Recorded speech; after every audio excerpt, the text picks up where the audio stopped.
आज बात हम करने वाले हैं इंडिया गठबंधन और एनडीए के बीच में तुलना, जो कंपेयर कर लीजिए, मान के चलिए कि जो कंपेयर होता है उत्तर प्रदेश और बिहार, ये दो स्टेट को ले लीजिए लोकसभा चुनाव के नज़र में।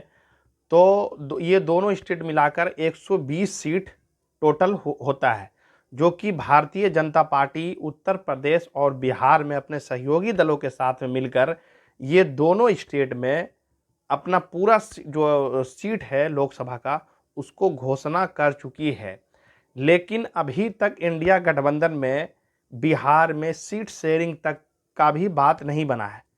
एक तरफ एनडीए पूरे देश भर में भारतीय जनता पार्टी लगभग 402 सीट का घोषणा कर चुकी है, और एक तरफ कांग्रेस का बात करा जाए तो वो अभी तक 190 उम्मीदवार का ही मात्र घोषणा कर चुकी है। तो ये तुलना में बहुत काफ़ी जो है डिफरेंस देखा जा रहा, और भारतीय जनता पार्टी जो है अपनी नीति को लेकर लोगों के बीच जा रही है और प्रचार में जोरों शोरों से लगी हुई है। लेकिन वही एक तरफ बात करें तो इंडिया गठबंधन में अभी तक बिहार में ही देखा जाए तो सीट शेयरिंग पर कोई बातें नहीं बना है, जो कि लालू यादव, हालांकि कुछ सीट पर जो है लालू यादव अपना उम्मीदवार का घोषणा कर चुके हैं, लेकिन अभी तक बिहार में कांग्रेस पार्टी एक भी सीट पर जो है अपना उम्मीदवार जो है घोषणा नहीं कर सकी है। और माना ये जा रहा कि लालू यादव जो है माना ये जा रहा कि राहुल गांधी जो है वो लालू यादव से नाराज चल रहे हैं, क्योंकि जो बिहार के जो कांग्रेस के प्रदेश अध्यक्ष हैं अखिलेश सिंह, वो उनका कहना है कि जितने सीट पर हम 2019 लोकसभा चुनाव में लड़े थे बिहार में, लगभग उतना सीट पर हम ही लड़ेंगे। और वो आज भी ये बात जो है मीडिया के सामने जब सामने हुए तो ये कहें। लेकिन उधर ही एक तरफ जो है लालू यादव जो है वो आरजेडी कह रही कि हम 7 से 6 सीट ही दे पाएंगे इंडिया कांग्रेस को, लेकिन कांग्रेस जो है वो 10 सीट जो है मांग को लेकर चल रही है कि हम जो है चुनाव में जाएंगे तो हम लोकसभा में 10 सीट पर लड़ेंगे।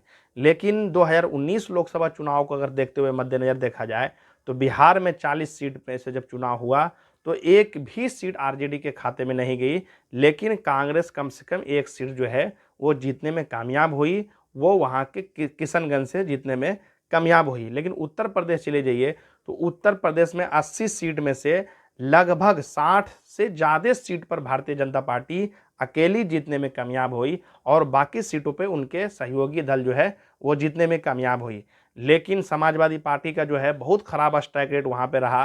5 से 6 सांसद ही जीत पाए थे, जो कि 2019 लोकसभा चुनाव में समाजवादी पार्टी और बीएसपी दोनों गठबंधन में चुनाव लड़ी थी। लेकिन बीएसपी को तो 10 से 11-12 सांसद जो है वो जीतने में कामयाब हुई, लेकिन समाजवादी पार्टी जो है महज 5 से 6 सीट ही जीतने में कामयाब हुई थी।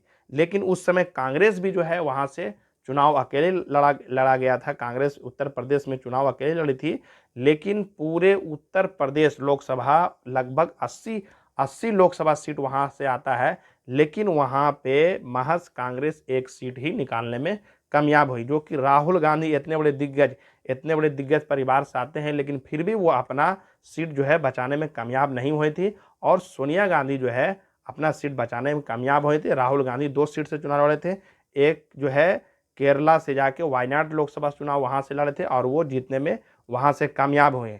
लेकिन एक तरफ इंडिया गठबंधन और एक तरफ एनडीए, ये दोनों के तुलना में एनडीए बहुत मजबूत दिख रही है। और ऐसा ही नहीं, मोदी जी 400 पार का नारा देने में कामयाब हैं। वीडियो अच्छा लगे तो लास्ट तक देखिएगा।